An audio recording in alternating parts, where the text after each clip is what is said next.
problema ho ng BCDA at reklamo ng mga local leader ay yung mabagal na konsultasyon sa kanilang ground kung saan may tama ho sa general public.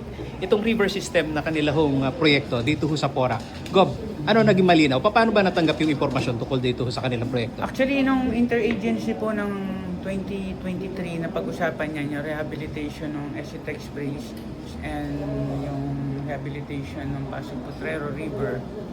So right now, siguro with their consultant, Japanese consultant firm, ngayon po for implementation na. And they're going to implement, I think, 3 billion worth of project po para dito sa rehabilitation po ng Esitex Bridge and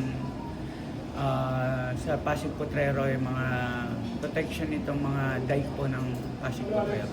Paano magko-complement, papakikinabangan ng mga kababayan natin dito sa downstream, yung kanilang project? No, number one yung inter-region natin. Kasi pag nagkaroon ho ng problema ang Esitex Bridge natin, it will cause us traffic. Yung mga nanggagaling po ng Olongapo, Bataan, Zambales, lahat po yan madadivert sa MacArthur Highway and it will cause us traffic.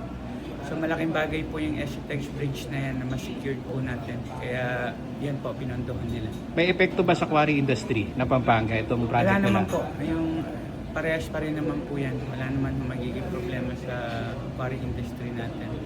At good thing na mas mapoprotectionan pa po yung river channel natin. How do you deal with the right-of-way, issue ng right-of-way? Kasi may mga tatamaan na property go. Yun lang nga po, in-explain ko lang po sa kanila nung nagkaroon ng mga project ng national government regarding mga dike, mga mega dike natin. Ang binayaran lang po ng mga public works is yung which yung dinaanan po ng mga dike.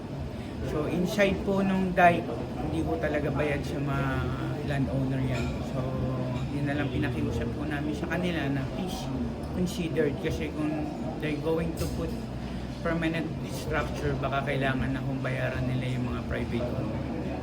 Nasa mata ng publiko ang estratehiya ng BCDA sa usapin ng development sa infra at industrialisasyon. Ano yung panawagan mo sa BCDA? Lalo na pagka meron silang mga major infra na totoong may apektado na community. Anong panawagan niyo sa Yun kanila? lang ho, yung coordination lang po. Hindi lang po sa provincial government, sa local, kung possible with the barangay level, and other agencies involved po. Yan ang DNR, especially DNR po, Public Works. Yun lang ho, simple coordination lang ho, para hindi lang ho ba nabibigla ng yung mga tao o may mga nakakakita, baka ma-misinterpret ho yung kala nila within the bridge, within the 1 kilometer protected zone, may nakikita silang equipment na gumagalaw, baka kala ko kinukwari po yan na mahigpit po na pinagbabawal po ng provincial government yan at ng DNR. So if there's a coordination, magiging malinaw po sa other agency at may magtanong man ho, masasagot po natin lahat.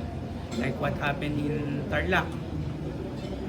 Nakita nyo, find out na meron palang hindi project ng government, may nakita kayong mga equipment which illegal. So ganun ho ang iniiwasan natin sa probinsya natin. Ngayon, kung government ho ang nagpapatupad, government agencies, pakiusap lang, coordination lang ho. Hindi naman ho mabigat yun para sa aming mga LGU. Let's go other matters. May stand ka na ba sa Paxilica o wala pa? Wala pa ho. We're talking about Tarlac naman po yan.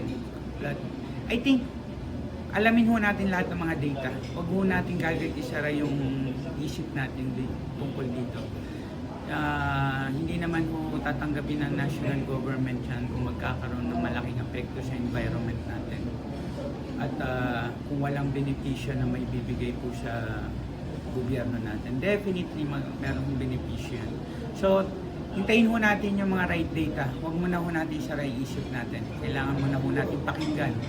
Kasi number one, imagine may makikreate na trabaho para sa ating mga Pilipino. At dito sa Region 3, laking bagay po niya. So, ano lang ho, hintayin ho natin ang explanation ng national government, hintayin natin yung talagang mga data, kung magkakaroon ho ba ng effect sa environment natin. So, dun ho tayo, kontrahin natin. Pero kung wala naman ho, I think, pagbigyan natin ng national government. hindi ho nila aprubahan yan kung magkakaroon ng pinsala po para sa mga Pilipino.